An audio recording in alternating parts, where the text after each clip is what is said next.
Bismillahirrahmanirrahim. Assalamualaikum warahmatullahi wabarakatuh. Alhamdulillah wassalatu wassalamu ala rasulillah wa ala alihi wa sahbihi wa mawalah. Amma ba'd.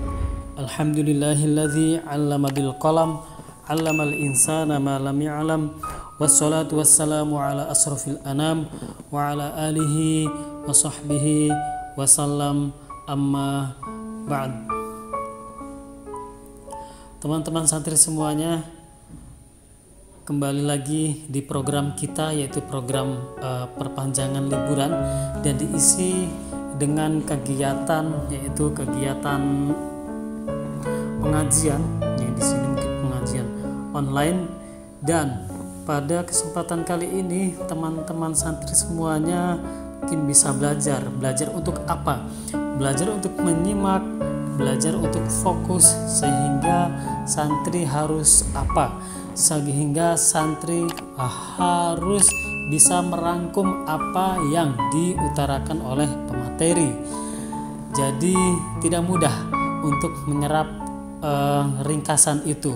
Apa maksudnya apa, lalu ditulis dengan cara tulisan, tidak mudah. Oleh karena itu butuh fokus dan butuh ketenangan juga, dan benar-benar harus diperhatikan apa yang diutarakan oleh pemateri. Nah, teman-teman semuanya, teman-teman santri semuanya, dan ini menjadi syarat untuk masuk ketika masuk di pesantren, yaitu dengan apa?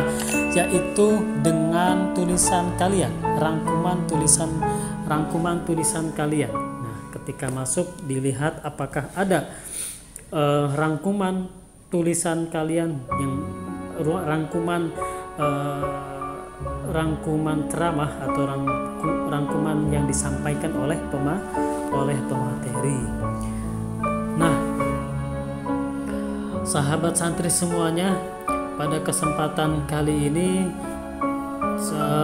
episode sebelumnya, part sebelumnya menjelaskan tentang bersyukur, tentang ilmu, tentang istiqomah dan yang lainnya.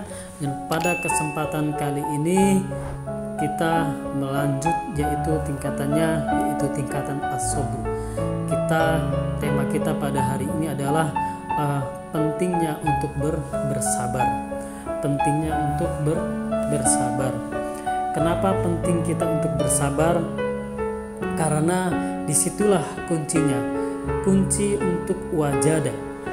Kunci untuk wajadah, menjada wajadah. Siapa yang bersungguh-sungguh, dia akan wajadah, dia akan mendapatkan. Tapi dengan kesungguhan ini harus disertai dengan apa?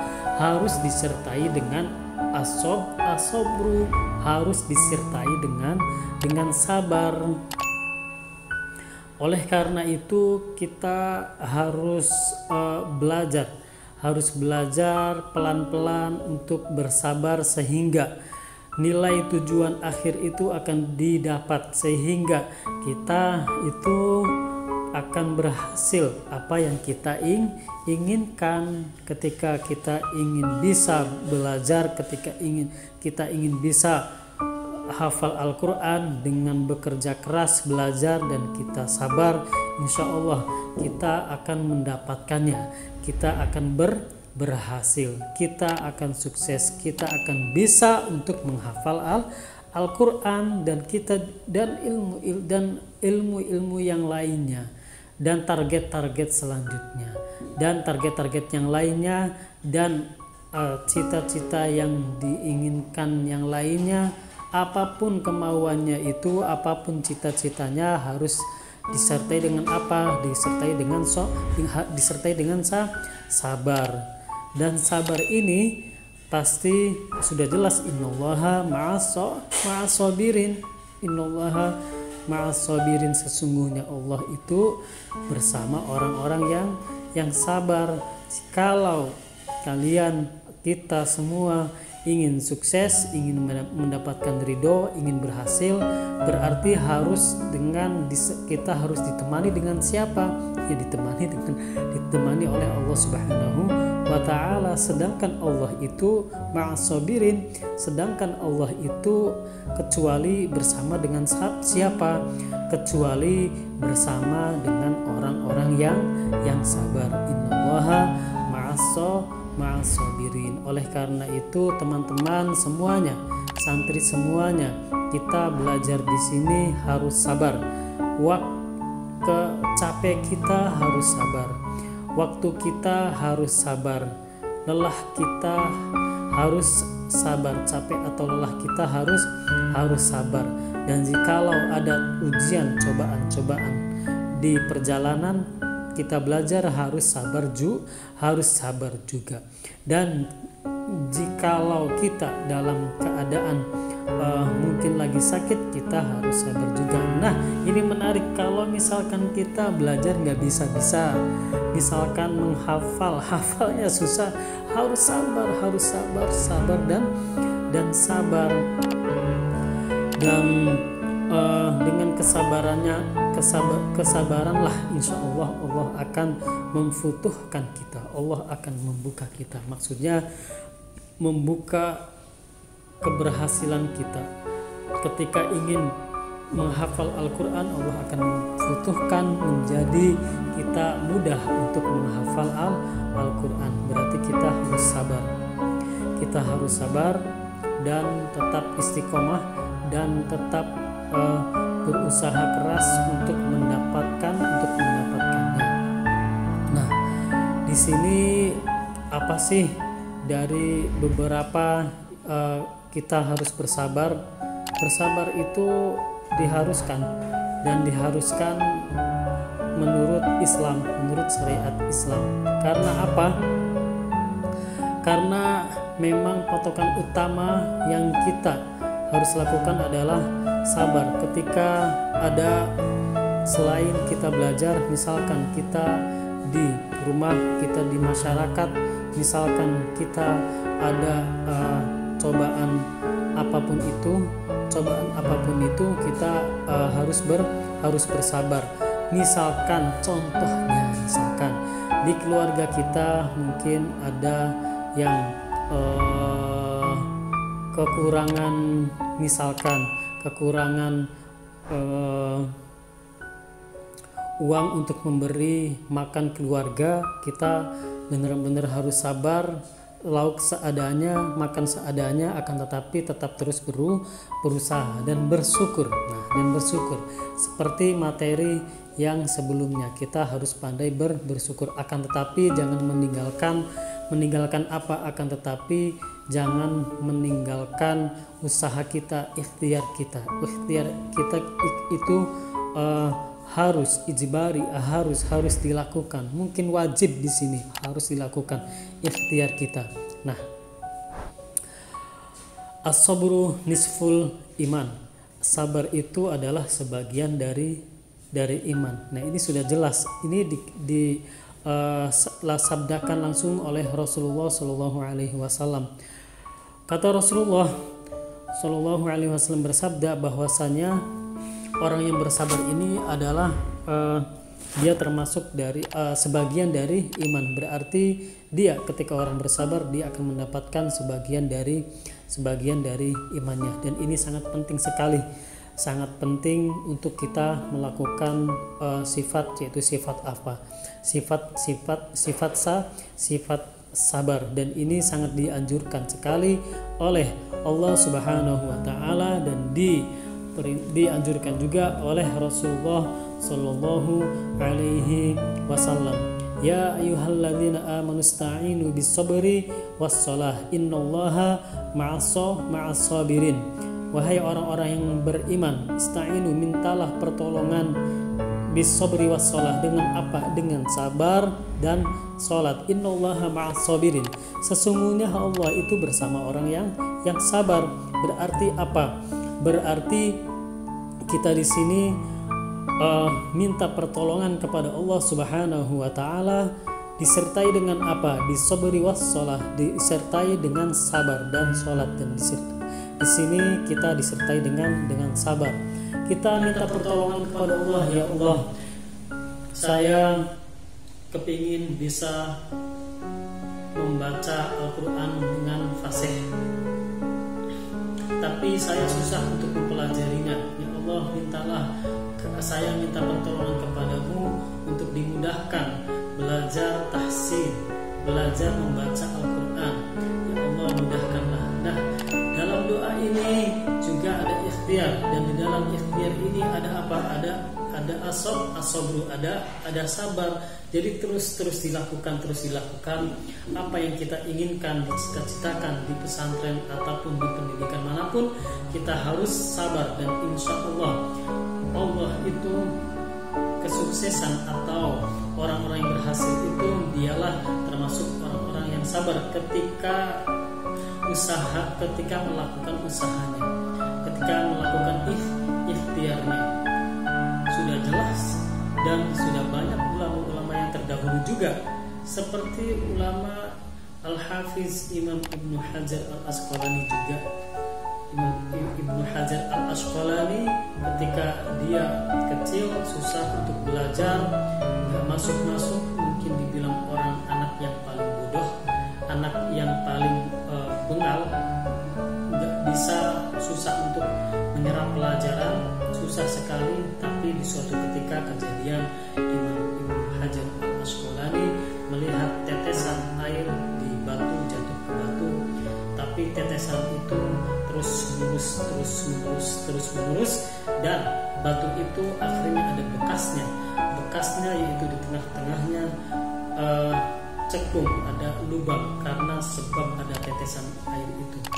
Nah, tetesan air ini mengibaratkan air yang sifatnya lemah bisa menghancurkan benda yang keras, yaitu batu. Air saja bisa menghancurkan batu. Kenapa otak kita tidak bisa untuk menyerap pelajaran? Oleh karena itu Imam Ibnu Hajar dia terus menerus meskipun susah, meskipun tidak bisa, tapi dia continue, dia istiqomah untuk belajar, seperti air yang terus menetes terus, dan batu itu berlubang, dan batu itu bisa dihancurkan. Selayaknya kita juga pasti bisa kalau kita terus belajar,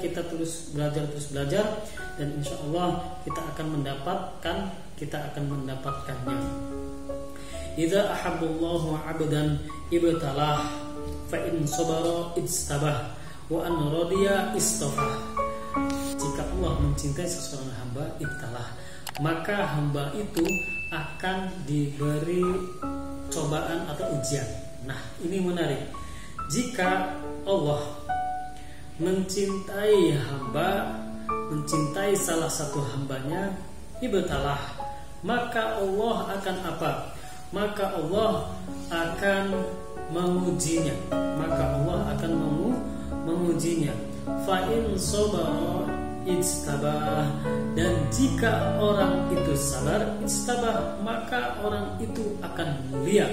Maka hamba itu akan mulia. Wa an radiya istafa, dan jika hamba itu ridho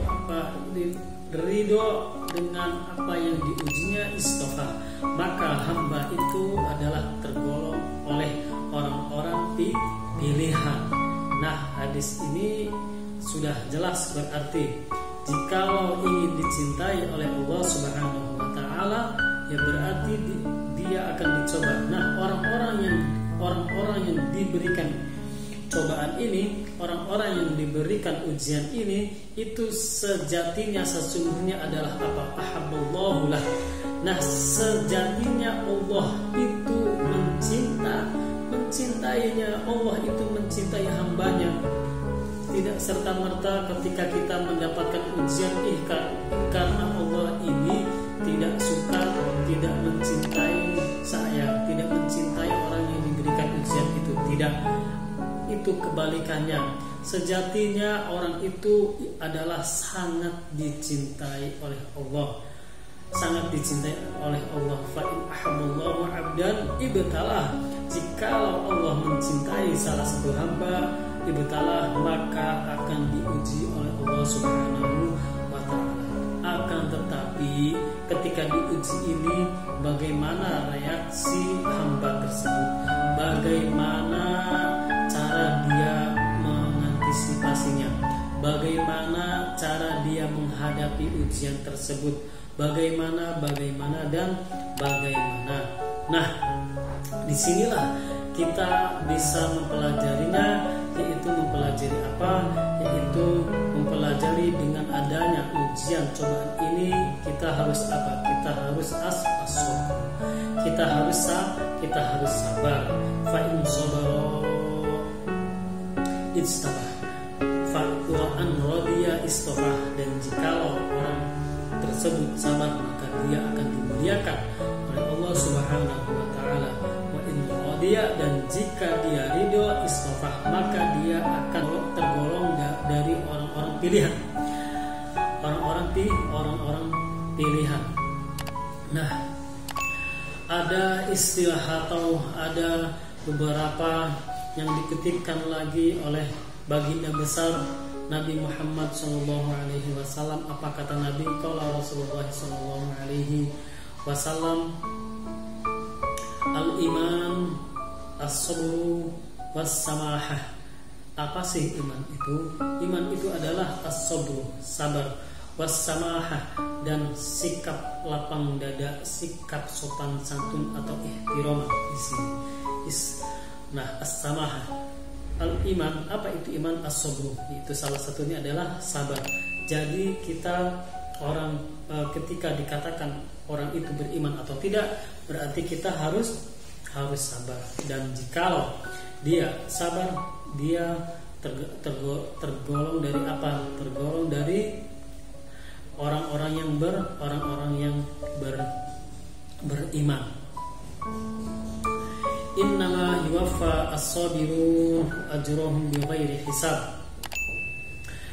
Sesungguhnya jika orang-orang yang sabar ini, orang-orang yang bisa melakukan sabar, dia bisa mempunyai sifat sabar, wa ajrahum bighairi hisab, dan dia akan diberi apa? Diberikan pahala atau diberikan balasannya bighairi hisab, yang dengan terus menerus dia akan diberikan pahala, dia akan diberikan balasan dan balasan. Innama yuwaffa as-sabirun ajrahum bighairi hisab. Dia akan terus mendapatkan balasan yang tidak ada hentinya. Balasan yang tidak ada hentinya. Wa Allahu yuhibbus sabirin. Dan Allah itu mencintai apa? Dan Allah itu mencintai orang-orang yang sabar. Allah ini mencintai orang-orang yang sabar. Seperti yang dikutipkan dalam firman Allah tadi, Allahu yuhibbus sabirin. Sesungguhnya Allah itu mencintai orang-orang yang sabar. Jadi kalau kita ingin mendapatkan ridha oleh Allah Subhanahu wa taala, kita harus apa? Kita harus sabar. Dan jikalau kita ingin dicintai oleh Allah Subhanahu wa taala, kita harus apa? Kita harus sabar. Kita benar-benar harus sabar. Seperti yang dikutipkan dalam firman Allah Subhanahu wa taala juga, bismillahirrahmanirrahim. وَلَنَبْلُوَنَّكُمْ بِشَيْءٍ مِنَ الْخَوْفِ وَالْجُوعِ وَنَقْصٍ مِنَ الْأَمْوَالِ وَالْأَنْفُسِ وَالثَّمَرَاتِ وَبَشِّرِ الصَّابِرِينَ. Allah itu akan menguji kita. Allah itu akan menguji hambanya dengan apa? Dengan ketakutan, dengan kelaparan juga. Akan tetapi apa? وَبَشِّرِ الصَّابِرِينَ.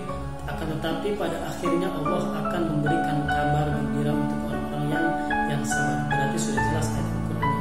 Ketika kita diuji, ketika tertimpa musibah, ujian itu menjadi takutnya kita.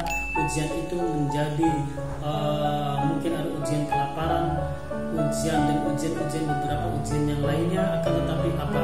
Akan tetapi bashir sabirin. Akan tetapi jangan takut, akan tetapi di kemudian hari pasti akan apa?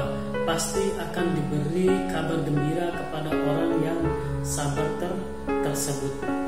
Nah, teman-teman santri semuanya, ada yang perlu diperhatikan juga di sini, yaitu tingkatan-tingkatan sabar. Nah, tingkatan-tingkatan sabar juga ada tingkatannya atau ada hukumnya. Sabar ada yang hukumnya itu wajib. Sabar itu ada yang hukumnya sunnah. Sabar itu ada yang hukumnya haram. Nah, ini ada beberapa tingkatan-tingkatan hukumnya di dalam sabar juga. Apa sih sabar yang hukumnya wajib itu? Sabar yang hukumnya wajib itu seperti contohnya kita melakukan ibadah 5 sholat waktu. Kita harus melakukannya karena itu perintah Allah. Baik itu dalam keadaan kita lagi lemas, baik itu dalam keadaan kita lagi ngantuk, baik itu ketika kita dalam keadaan sakit. Berarti kalau misalkan kita keadaan sakit, berarti kita bisa sholatnya ada ma'fu anhu, ada ihtiramannya, ada adururatnya. Adururat menyebabkan apa? Tubihul mahdurat. Nah, apapun ibadahnya itu kita harus dilakukan dan harus sabar. Dan sabar dalam melakukan sholat 5 waktu ini adalah hukumnya apa? Adalah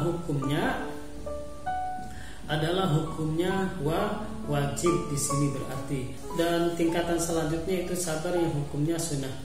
Sabar yang hukumnya sunnah ini adalah ketika orang yang bersabar dalam melakukan hal yang makruh.